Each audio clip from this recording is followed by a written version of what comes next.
Rev up your engines!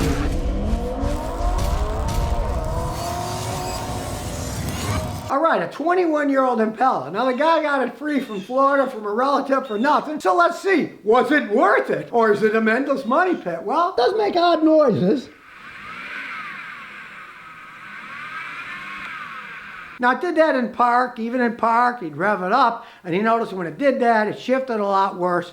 Well, I can tell by that noise that it's transmission related, and on these things, a lot of times it's the torque converter starting to go out. A lot of times you can dump a quart of transmission fluid out, put a quart of Lucas transmission slip fix in. That can help it somewhat. You're certainly not going to rebuild a transmission on a free car like this that's 21 years old. It'd be 3-4 times what the car's worth. So that's one thing they can easily try. Now considering he got the car for free, he's had it about 6 years and he's thrown about $2 grand into it, so he can't complain. That's why I said, you're not going to rebuild the transmission. It's not very rusted at all, which is a good thing. If it spent its life in Massachusetts where its tags are now, it'd probably be in a junkyard. It would be rusted out. Now actually, it has a very dependable engine. These 3400 engines are excellent engines. The transmissions, well, they leave quite a bit to be desired. That's the main thing that kills these, is the transmissions go out and people are like, I'm not gonna put any money into that. He changes the engine oil every 3,000 miles, runs perfectly fine. For an old car, and nothing's going to run perfectly. What he was worried about is the noise and the shifting on the transmission. So let's hook up the computer and check the transmission out. So here we go. Working pretty fast, even though it's a 21-year-old car. And we'll do a smart scan. We got some body control module codes and a powertrain. We'll start with the BCM. Key in ignition circuit high. These notorious as they age, the ignition switches get a little bit weak, but it's still got plenty enough power to start. So I wouldn't worry about that. The engine oil pressure switch circuit, theft deterrent, fuel enable signal lost, maximum adaptation, and long shift. Okay, this is the one that has to do with the transmission. The other two, the switches get a little bit weak. It starts and runs, who cares? And the theft deterrent, fuel enable, that has to probably do with the ignition switch, but it starts good enough. You don't worry about all this glitchy stuff on an old car like this, especially a GM. But this one, that's the one we're interested in. Oh, we'll check this out. We'll look at the freeze frame. Okay, now this happened when the engine load was at 42% at 1,866 RPMs, going 17.4 miles an hour. It was going at a slower speed. Now, unfortunately, it doesn't give you as much information as a modern car, but I'm assuming this probably happened when it was accelerating and probably going uphill, because he said that's when it has the problem. Basically, it comes down to this. Your car shifts by pressure differentials. As they get worn, the computer's got to raise the pressure to make them shift. And eventually, they won't shift at all because it'll be so worn, it can't build up enough pressure to make the stupid thing shift. It's not bad. Like I said, if you took a quart out, Lucas and I slip in, a lot of times that'll help because of the age of this thing. It's 21 years old and it's a GM product. It's got 150,000 miles. I would never, ever advise anybody to drop the pan, change the filter and fluid, or flush it out, because then it might slip and not even move down the road. You get a car for free and it's still going 5-6 years later, hey, be happy it's still going. But if you want to try, the only thing I advise is take out a quart, put a quart of Lucas anti-slip and see if it makes it any better. The reason it's had that excessive line pressure is because it's trying to compensate for internal wear. People might think, oh, it's an automatic transmission, but they still have automatic clutches. Just like a regular clutch, only they're done automatically. They will wear out, and when they wear out, either build the transmission or get a rebuilt transmission. And on something like this, like I said, it's not worth the money. It's not a collector's item. You got the car for nothing. Yeah, it's from Florida, so it doesn't have a rusted frame, but still, you don't put that kind of money into an old car like this. It'd be foolhardy. Now we're going to take it for a spin. We're going to shift it manually with the machine. We're going up. We're smooth there. Let's go down. It went down. We'll go up again. Now it's gone up and it's pretty smooth. Now this is bypassing all of the self-shifting mechanisms. You can see it shifting pretty smooth when I bypass it. What I'm doing is commanding it. When I command it, you can see it's extremely smooth.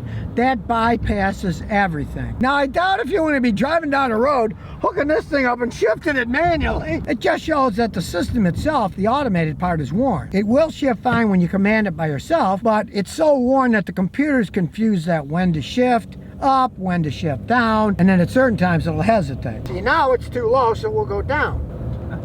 There we go. Feel it? Wild. There. See?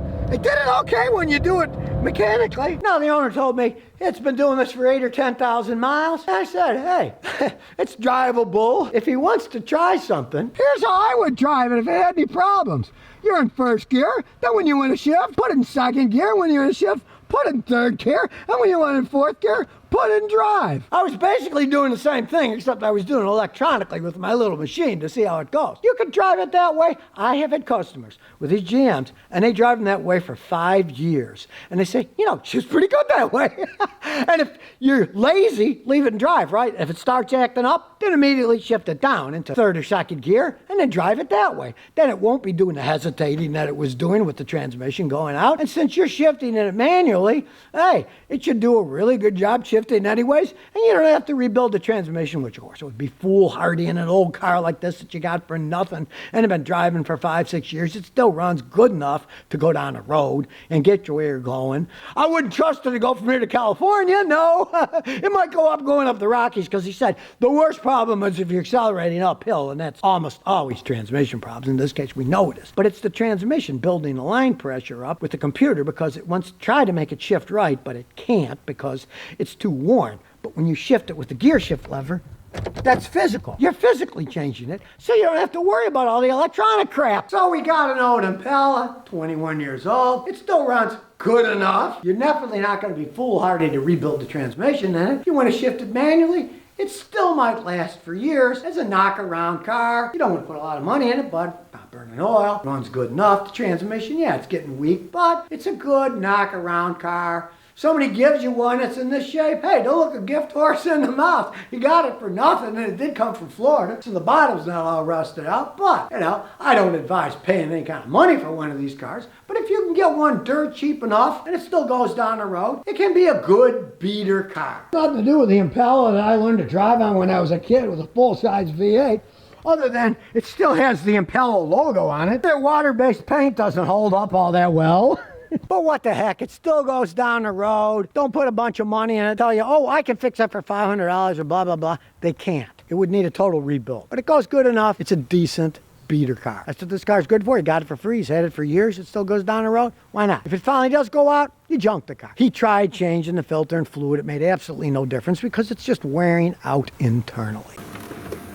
And here's some bonus questions and answers. Well, I guess people are finally wising up. Toyota has led GM in U.S. sales for the first time in the third quarter. In the third quarter, GM sold 13.1% of the cars in the United States, but Toyota sold 16.5%. I'm kind of shocked that they let them all those years with the poor quality of the stuff that they make. And then they're always trying to change their, parameters. Now, GM just said they're planning on doubling their profit by 2030. Yeah, that's a long time from now, right? And it's not going to be building and selling vehicles that's going to spur their growth, they say. It's going to be developing software and technology to keep their customers coming back. Oh yeah, make bad vehicles, but it'll have technology in it people are going to buy, right? Eventually people wise up. Stop buying crap that doesn't work. They get sick and said, I'll never buy another. I got so many customers that bought a Silverado 1500 in the last 5-10 years, and they said, I'll never buy another one. It's one of the worst trucks I ever got. Yeah, they're going to come back and buy it because of software, right? They said they expect to get $25 billion in annual revenue from software and subscription services. They're just this fantasy greed. Well, our cars aren't so good, but we'll get good software and subscription services. Did they understand how competitive that world is in the computer world? That somebody can do it cheaper, better, faster? I mean, it's absurd. It's like you buy a fancy entertainment system in a modern car, it costs you a fortune, right? You can go on Amazon and buy a $200 thing, put it in your own car, it'll sound even better. Don't think there isn't competition out there. Of course, the corporation, they're dead from the neck up, and they try to, think of the money those guys are making in software. Let's copy them. Hey, maybe they should make cars right in the first place and forget this fantasy software stuff, because Toyota's past them now. In terms of selling vehicles, it'll probably only get worse as time goes on. They have these rotating heads. They're always firing and hiring the heads of companies. And some of these guys, well, he was a furniture guy. He was the head of the furniture sales. Now he's going to be our head for cars. He knows sales. We didn't know anything about cars, right? It's ridiculous. You couldn't make this stuff up. I mean, if you made a movie about it, people would say, I don't believe any of it's all made up, but it's actually real. That's the scary part about it. So if you never want to miss another one of my new car repair videos, remember to ring that bell.